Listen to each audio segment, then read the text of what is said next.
So throw your hands up and fill the next cup. Let's get this started again, Me and my whole crew, we live with no rules. Let's get this started again. So if you feel like me too, there's only one thing to do. Let's go. Pay down, call the taxi cab. Got a case in the fridge and a bottle at the crib. Let's all get twisted, double fisting, drink up the resisting. Let's get this started again. Let's get this started again. Let's get this started again.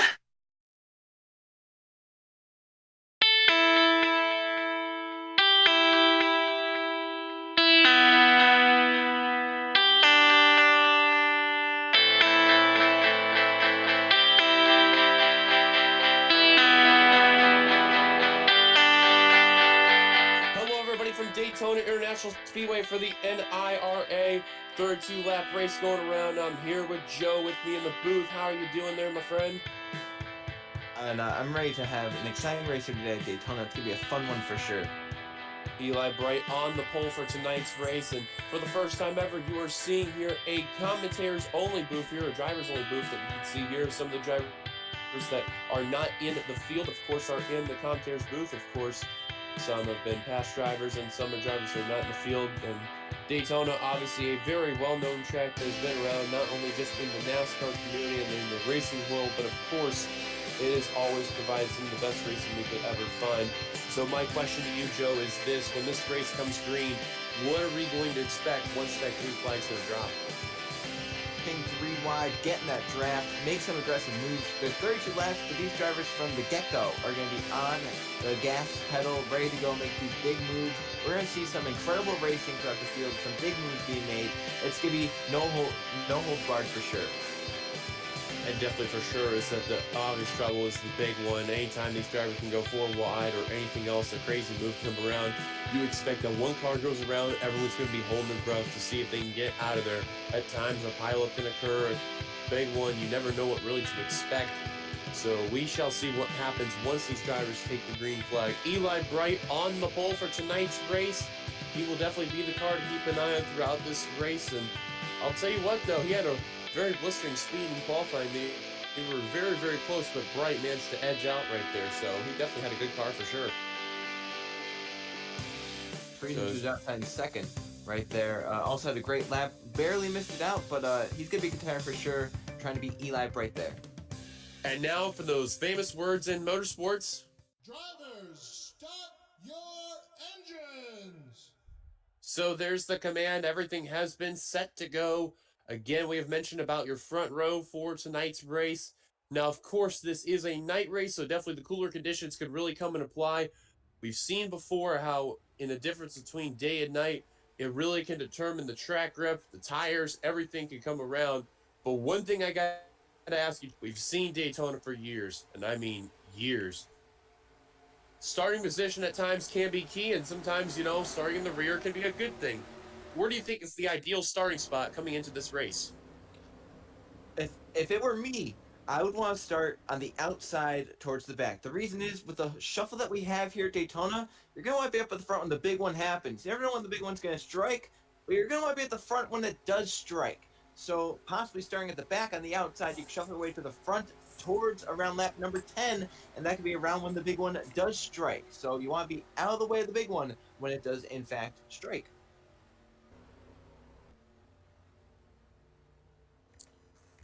As the cars are, you see, rolling down the back straight, you see all the cars all illuminating in all different colors and everything. 2 turns away, the fans are getting super excited. Anything could really still happen, though, before this race. Of course, you never know. Pit stops could occur. Anything. You never know what really to expect. So, this is going to be really exciting. Now, I cannot. And watch for that points battle as well. The tie that we have on top of the points list, Ryan Kendall and Travis Crampton, that's going to be an interesting battle to see because it's very close among the top of the points list. Drivers are making their way down turn number 3 and about ready to head off of turn number 4. Fans are up on their feet because you know what it's already about to happen. The pace car is going to make its dive down to pit road very, very soon. In a matter of a mere seconds, right about now. Here we go. This is where everything's about to be fun. Green flag is out. We're underway here at Daytona.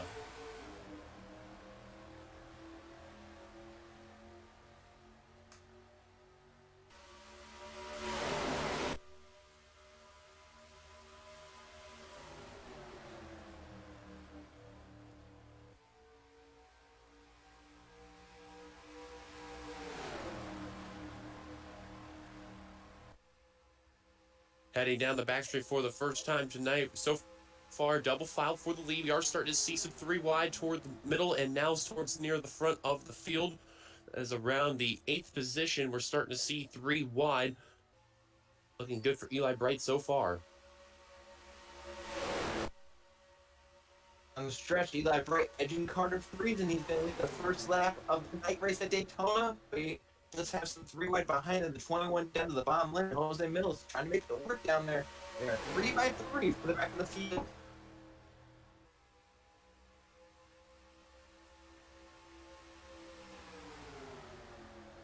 Friesen getting a nice push there from the 6 of Luke up top there. And the 3's not really committed down low with anyone as they're going 3 wide underneath back there. Friesen actually almost pushed clear the top. He has a good line forming up there. Almost a good 4 wide inside the top 10.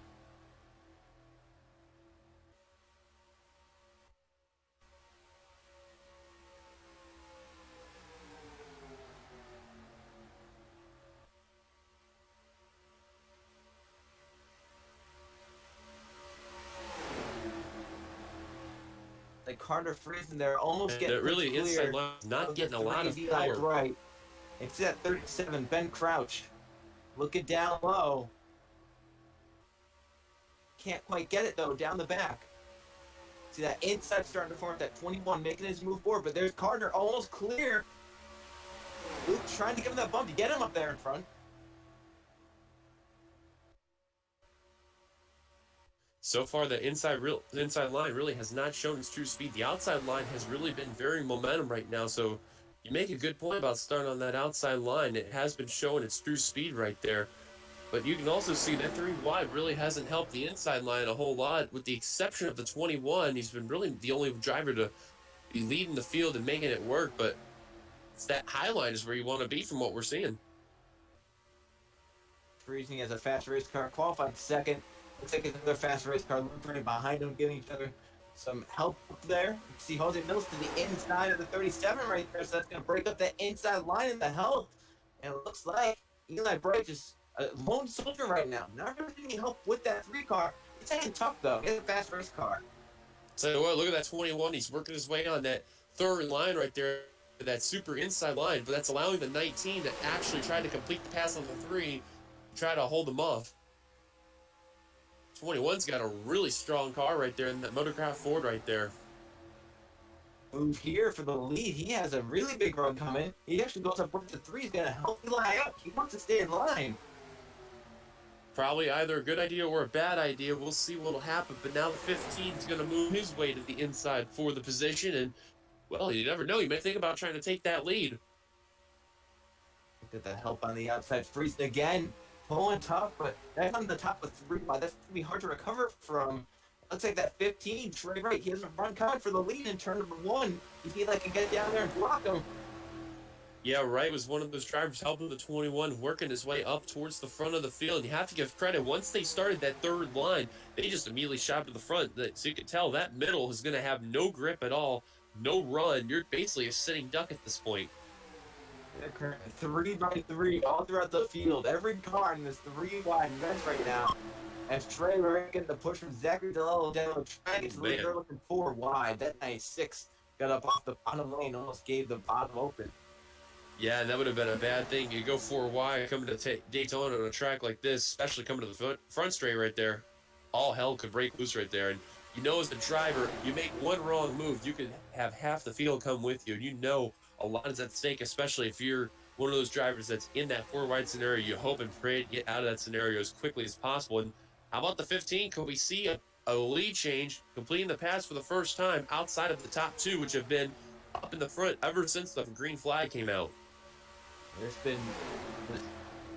been a solid pack race right now. They've just been packed together. No one Uh-oh. able to gain the advantage. Because 88. they're getting close. That 7 running with the 3.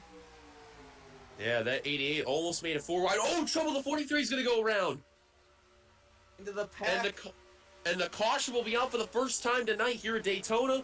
12 car also around, and oh, look out, the 9 slide up the course in a secondary accident. The 43 upside down. The 10, the 72, the 23 also involved. I was about to say we got very lucky. It looked like there's minimal cars involved, but the secondary accident that we see here at Daytona, another 3 wide racing back to the stripe for the lead. Look at the 88 on the inside line working his way up. Travis Crompton. Or William Brock, I'm sorry. You're right. I don't know what I'm saying. I'm thinking of the wrong driver there. But coming to the line, the Valvoline Chevrolet is going to lead at the line. Man, and the 43 was one of the 43 I seen did go upside down. I did see him first get involved, and then he slid, and then got involved in turn 1 going upside down. Someone must have hit him on the side. I don't know who it must have been, but I did see him go airborne and upside down as these drivers are now trying to figure out where they are on line on lap 9 of 32. See any other drivers that got involved that we missed? We already documented the 9. There's the 92. We didn't see him there. And 22, I see the 95. There's the 43 that we seen that flipped over. He's on pit road. There's the 42. I did see him on the apron. The 23, the 72, 10, the 12. Looks like the 48 is clean somewhat. The 11's got some left side damage. And you were right. At first, it looked like we were going to get away very minimally right there, but then that secondary accident really killed him. And thought I seen some rear damage on one of the yellow cars there. It looks like the 00, I think. Or no, well, yeah, the 99 does have damage. Oh, that's the 24 I seen with damage. That's who it was. So now the drivers who are getting involved, they're going to come on down pit road and try to get those cars repaired. We'll be taking a look in just a bit to see if anybody else is going to come on down, exception of those drivers involved. And other than that, your leader is the 88 of William Brock. Lap 10 of 32. Let's go take a look at ourselves our first caution for tonight's race here at Daytona. So we're taking a look. You're seeing a 4 wide. You see the 4 is going to crowd in the corner panel, but the 2 is going to make a little bit of contact with the 43. It's going to push the 43 down right into the 4's corner panel, sliding through the front straight grass right there. And for a minute, it looked like it was going to be all right.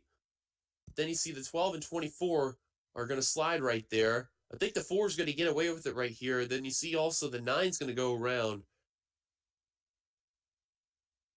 There's the 42 of Madison Tall getting involved right there. The 24 right in front of the 9, or the 4 rather. But then there's a secondary accident that's going to come on by. Where does this part's going to start? I think it's going to be the 95.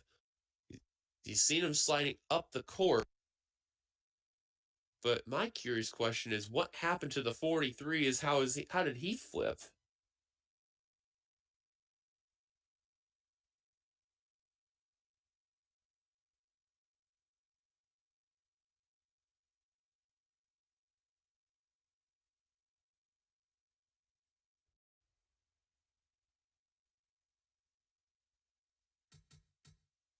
Big axle. Let's see if we can look one more time right there. Man, it was a big wreck that took place. You can see just that 4 wide just really did not help out, and they were tight 4 wide. There's no way they could avoid that.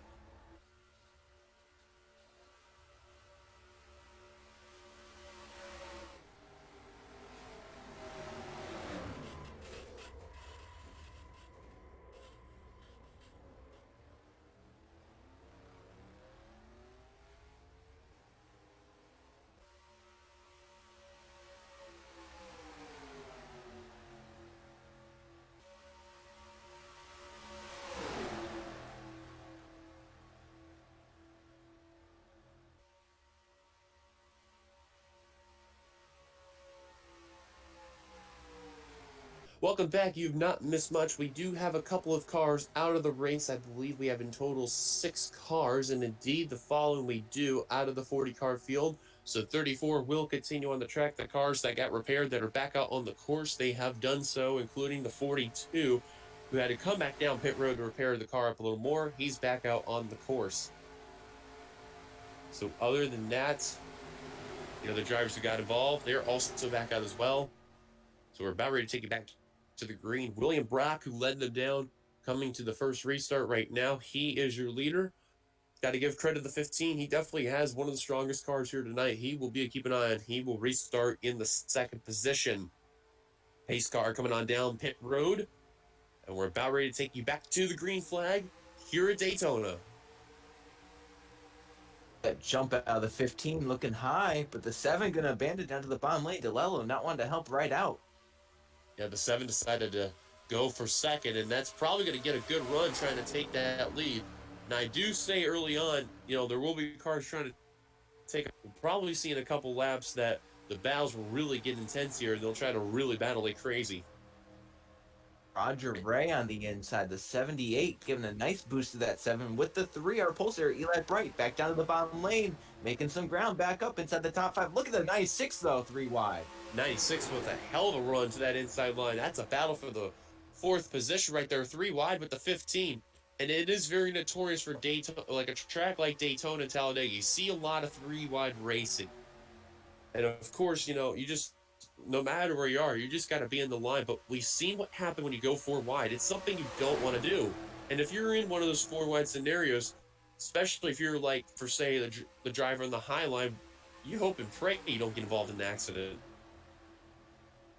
Yeah, for sure. And that's just part of the game of this pack racing at Daytona. You never know what's going to happen. You can just be minding your own business.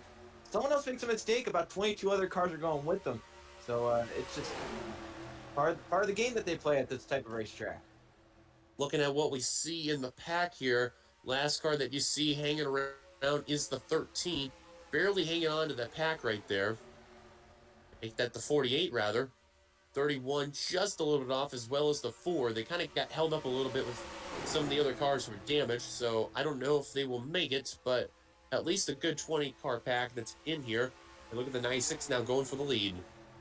As Luke Rainey is a pusher, here comes James Ellison, the 1. Off the 47 car down low, Diego Yepez. They're trying to make some gains on that bottom lane.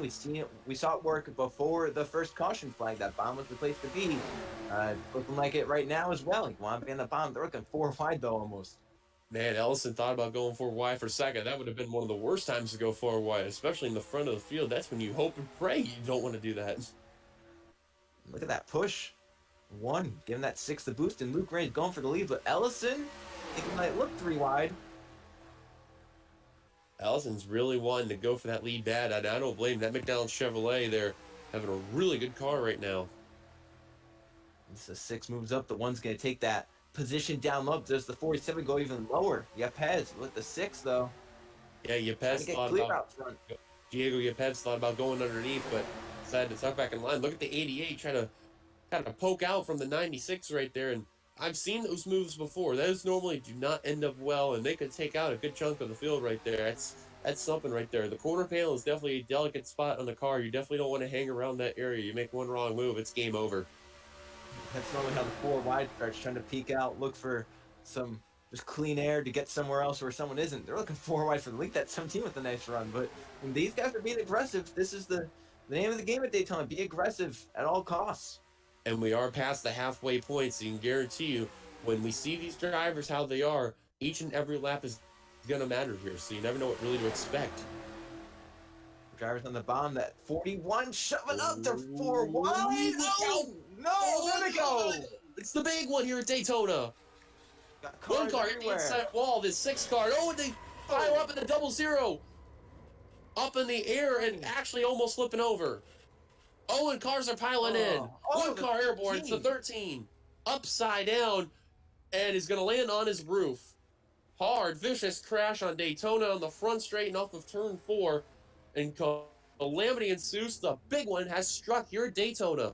And not many cars made it through. Holy cow. 10 cars are left. Probably at least for the win, if not even. That's crazy, man. Whole bunch of drivers got involved in that one. Good to see the 13 looks like it's going to be okay there, but he took a wild ride right there. For a minute, I thought the double zero was going to go into the catch fence with the way how things were looking, but thankfully he didn't. That was a good sign right there.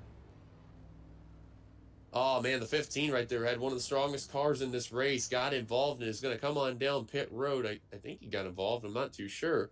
Ray as well as 78, just in front of him. Eli Bright looks like he made it through the pole sitter. There's going to be a whole bunch of cars going down pit road, so we're going to take a look at ourselves our second caution in just a minute, so just making sure. And there's going to be a few cars that'll be staying out. Of course, the leaders will, but a whole bunch of cars. It's going to be a party down pit road. Let's go take a look at ourselves our second caution that happened off of turn 4 and on the front straightaway. Well, welcome back. You have not missed much, but here's a look at ourselves our second caution. You seen the 41 trying to make 4 wide right there. The 17 was trying to give room, pushes the 47 to the 1 up the course. It looked like it was going to be okay, but then once the 6 got into James Ellison there, all hell breaks loose. You can see in this whole bunch of cars, especially in the front of the field, just are going to get involved. We've seen one car hit the inside wall. We'll take a look at that in a minute, but looking at the main pack. Oh, there's the 15. Oh, the pulsator did get involved a bit right there, but he managed to get away unscathed. There's the 18. There's the 20. Now watch the double zero. Someone's going to hit him. Oh, it'd be the 13 right there. Launches him up, and you can see the car actually with the 19 and then the 20. He actually goes airborne and almost into that catch fence, especially right over here, which that kind of worried me right there. Riding on top of the 20 and then landing back on 4 wheels. Now, of course, pack number 2 does come on in, and there's an old saying, you know, when you have the second pack come on in, everything's not going to go by. Look at the brief fly off of the 13 and the 4 right there. And then, head-on impact right there. And, wow, that 13 caught airborne. No. Wow. Goes into the 20, and that sends the 13 catapulting up in the air, and that grass does not help at all. It acts as if, like, nothing can handle it and just tears the car apart, and, of course, makes it help go airborne more. Roof flaps deployed, of course, and lands on his roof. What a vicious crash right there. Let's see if we can look at that. Let's see if we can look at that turn one more time and just see what happened, because I believe when we seen how the 41 just managed to sneak in for that second position, it looked like it looked like it wasn't going to work. See if we look at it one more time. We're going to see if we can come off of between turns 3 and 4. Just got enough room. Caused the impact right there, and that was the 40, or not the 41, the 6 car was the one that hit the inside wall right there. And then you can see the 13 just getting clobbered right there, and then, man, a wild impact for sure for the 13 there. Caution is out for the second time at Daytona. Let's take it back to the green. Welcome back. You've not missed much. The 2 car is out in front. Plenty of cars out of the race after that big one, and I mean plenty of cars. You can see as they're shown on the intervals right there on the ticker, just so many you can see. So when we go back to green, it's going to be a handful of cars that are going to be bound for this win. The 2 car going to lead them down coming to the restart. Hopefully for the final time, we will stay green flag racing. And it's green flag back underway here at Daytona. John Andrews getting a run, looked high, stayed with that 2 for now. Now the 47 going to break low for a second. We have some new contenders in the battle for this win right here. How about that 51? We haven't even talked about him at all day, and he is trying to get that 5th position right there. Great run for him right there. Remember the 48 before that caution was barely hanging onto the pack. Now he's up in the thick of it. And sometimes it's just a matter of the right timing right there. And, you know, he's seen the 3 of Eli Bright and then a couple others who were just kind of hanging around the pack, just hoping for everything to subdue and all. Well, look at that. They made it through the pack, made it through the wreck, and look at that. They are now in the chance in the battle for the win after that big one struck. And how about the 37 right there also working his way? I didn't even talk about him, nor the 34. They have worked their way into the pack. I believe that's RJ Bishop, the 41. He is losing touch with the 21 right there. He is just trying to do what he can to get up there, and it does not look good for him. So I believe from where that 21 is at, you are seeing, which I believe we have a total of 12 cars, it looks like, or actually 13 rather, are going to be battling out for this win. Now, of course, when we come to the line, it will be 9 laps to go. Joe, this is very key here. Where do you think you want to be at this time? At this point, it looks like the bottom lane is the place to be, because it's not really like shuffling to where, you know, you could be 13th in line and go to first in 1 lap. You're going to want to be on the bottom lane because it looks like as of now, it's a stalemate at the front, the 4-7 and the 2. They've been side by side for numerous laps, and here comes the 96 to break that up 3 wide. I'll tell you what, if you're going to be any driver right now, the eyes are definitely going to be on Eli Bright for sure. I think where he's at, it's probably going to help him out, and I think he's going to be in the right place in the right time. And man, I'll tell you what, they've been battling behind that 2 car. He's got a little bit of a gap, which, you know, in Daytona, a big gap is a bad idea. A little gap like this is actually perfect. Keep battling for second. It's going to help you out because if the draft, you will get swallowed up that easily. But a small gap like this is actually perfect for what you need in order to win a race like this. And the 96 doesn't really have help coming to him. They're side by side behind for third. He's just going to try to get to that 2 and maybe push him forward. But here comes to the inside. He did not waste any time at all. He's going to go to the point. And that 96, he's definitely had one of the strongest cars this race weekend for sure. But I definitely got to give a call out to that 3 car. He has been strong all race. He's been hanging around throughout this all race long. Got involved very little. Very well, like, dodged a bullet. And here he is trying to battle for this win. Man, they nearly thought about going 4 wide with that little bit of a pack. That would have been scarier to see. Yeah, you don't want to go 4 wide now. End of the race. You know you have a shot at the victory if you're in this pack. Don't make any boneheaded moves, and you're going to have a shot to win. It's Daytona. You're in this pack. You're in it to win it. Yeah, the time to do that is for the white flag. That's the main thing. And look at the 51 trying to battle for the lead 3 wide. Move off turn 2. He has help from behind. And you got to know. And of course, you got to know the pressure is real, Joe. You've been in these situations before. What do you do if you're the driver that's not leading and try to focus on trying to get to that lead when it comes down to those final stages? Or you're going to hope that if you're the one in second, that no one tries to pass you and make it worse. You start battling with someone, say second and third, get side by side. That's going to ruin any run that you maybe thought you were going to have coming. So if I'm someone, say third place, I'm going to want to help that guy in second place because that's going to help me win the race. Of course, the key is a matter of when to make the right time work, and at the line, it will be 5 laps to go. Here comes the 51, once again trying to go for the point, but will he get draft, or is the 2 going to run away with this? That middle lane off turn 2 really helped. You can see that 88 there through the middle, got clear of the bottom. He's coming to help that 51 out. And last slow car. 15 car on the way, and oh, the 47 is going to get held up a bit. Oh, the 21. Oh, the 21 just got absolutely duped right there, and they're going to catch up to another slow car. That's the 18. They're going to lap traffic there. Not going to play nice. And oh, RJ Bishop is blowing the motor. And that'll be it for RJ. One's clear in the lead. Brock up to second in the 88. William Brock, who led under the first restart, now all of a sudden trying to go up and take back the lead where he once had it. And is that the 38? Josephine O'Neill in the bottom lane. Look at that 37, tried to nearly make 4 wide there off of turn 3 and 4. Like you mentioned, with that pack like that, you definitely don't want to do that. No boneheaded mistakes there, because also don't forget, the caution comes out at this point. Race is over. No. Oh, and the 51's going to barely sneak. But the 88 just sneaks underneath.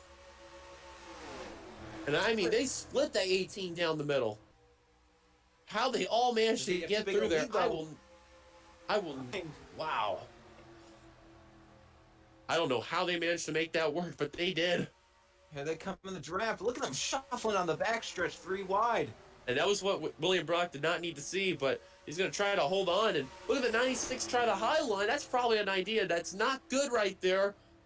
You want to be on that inside, but that 96 is trying. But now the 37 is going to try to take advantage and draft with the 88. Because the 96 is going to lead the lap, actually. Look at this at the line, though. He's going to lead the lap. The 37. And look at Eli Bright managing to lurk into that pack. He's barely hanging on for dear life. I think he's going to get in, but the question is, though, with 3 to go, who are you putting your money on? No one. Can't put money on anyone right now. Oh, man. Oh, look at the 17 trying to go 4 wide. Remember, he was in that 4 wide earlier on. He managed to escape, and here he is trying to battle for the win. 3 by 3, and oh, no, don't go 4 wide here. Don't you dare. 2 to go, coming at the line. Who is going to win this race? 37 led at the line. Barely. We may have a photo finish. Bring out your cameras. Oh, man, it's going to be fun. Watch the 47. Can he get by the 17? Go up his teammate. Yeah, that's another thing too. A teammate alliance could definitely come into play. I don't think they're gonna. Lane. I don't think they'll catch up to the 11. It's gonna be all you see right here. No lap cars. Or maybe, you never know. Could be close. Maybe 4 wide mess. Coming to the line, it will be the white flag here, coming off of turn 4. We're gonna make it 4 wide at the line for second. White flag. And they make it back. Without wrecking, I hope not, but holy cow, we're going for some crazy racing.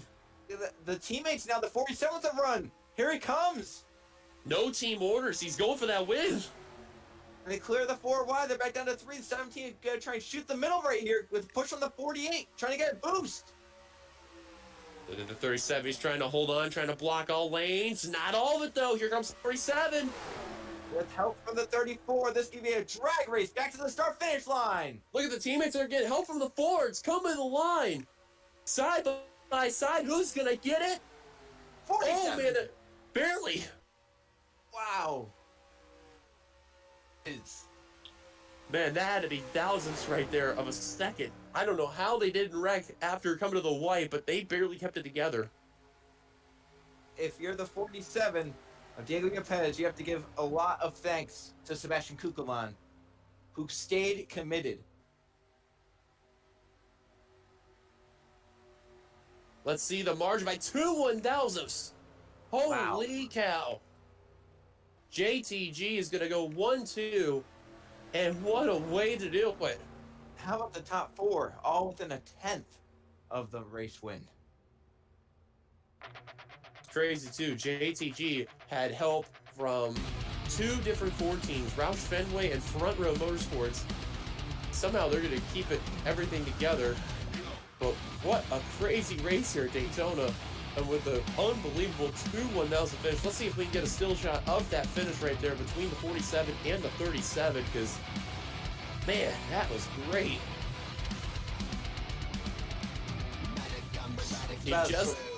He just got that edge to you. You can clearly see he just got it. Not by a whole lot, but you can see that little bit of a sliver right where that black part of the checkered is ahead of the 37 at the line. Unbelievable, though. What a finish. Yeah, what a race as well. We saw crazy racing, saw some crazy crashes, and now a crazy finish as well. And great job to JTG Doherty Race Team.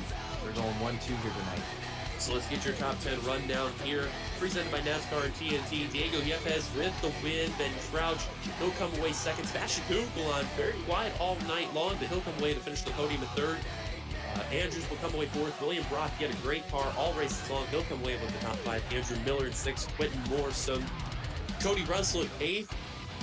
38 of O'Neill ends up in 9th. And Salvac will end away in the top 10. Got a feel for Eli Bryant, who was up there battling up with that top 10, but got held up with the slow car. He fell all the way to 15 seconds back. Nearly lost that 11th spot to Jose Mills, who finished 12th. And then you can see 18 cars finished on the lead lap, 20 in the race altogether, with Oliveira and Trey Wright a lap down. But there you see a whole bunch of cars out of the race. Whole bunch of drivers out of the race after that one. What a race that was nonetheless. Joe, thank you for coming with me in the booth. That was great to have you both in this drivers only commentator race. That was definitely a lot of fun. Great race, and great to be up here in the booth, and hopefully I can be back for some more in the future. I do want to thank Nathan Stapleton for allowing us to be a part of the booth for the NIRA. Thank you very much for watching. If you liked, be sure to give a like, comment your thoughts of what you thought of the race. Subscribe, be a part of the channel and all by hitting that subscribe button down below, and for future videos there, hit the bell notification there. Until then, from me and Joe here in the booth, we'll see you guys later. Points be at the end of the video like always. Cue the dramatic music that always comes around the very end. Goodbye.